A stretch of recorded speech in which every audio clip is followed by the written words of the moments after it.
కీర్తనలు 79 అధ్యాయం. దేవా, అన్యజనులు నీ స్వాస్యంలోనికి చొరబడి ఉన్నారు. వారు నీ పరిశుద్ధాలయమును అపవిత్రపరచి ఉన్నారు. యెరూషలేమును పాడుదిబ్బలుగా చేసి ఉన్నారు.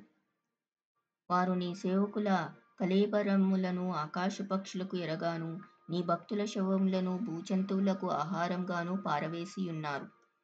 ఒకడు నీళ్లు పోసినట్లు యెరూషలేము చుట్టూ వారి రక్తం పారబోసి ఉన్నారు. వాని పాతిపెట్టు వారెవ్వరునూ లేరు. మా పొరుగువారికి మేము అసహ్యులమైతిమి. మా చుట్టూనున్న వారు మమ్ము నపహసించి ఎగతాళి చేసెదరు. యెహోవా, ఎంతవరకు కోపపడుదువు? ఎల్లప్పుడూ కోపపడుదువా? నీ రోషము అగ్నివలె ఎల్లప్పుడూ మండునా?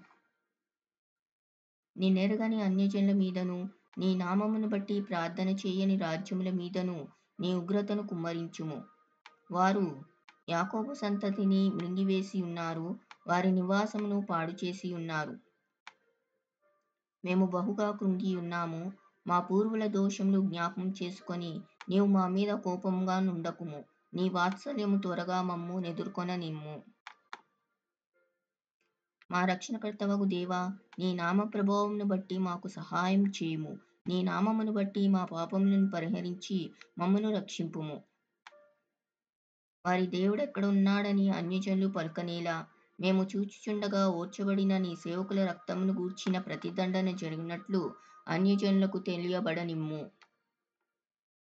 చెరలోనున్న వాని నిట్టూర్పు నీ సన్నిధికి రానిమ్ము. నీ బాహుబలాతిశయము చూపుము. చావునకు విధింపబడిన వారిని కాపాడుము. ప్రభువా, మా పొరుగువారు నిన్ను నిందించిన నిందకు ప్రతిగా వారి ఎదలోనికి ఏడంతల నిందను కలుగచేయుము. అప్పుడు నీ ప్రజలమును నీ మంద గొర్రెలమునైన మేము సదాకాలము నీకు కృతజ్ఞతాస్తుతులు చెల్లించెదము. తరతరముల వరకు నీ కీర్తిని ప్రచురపరచెదము.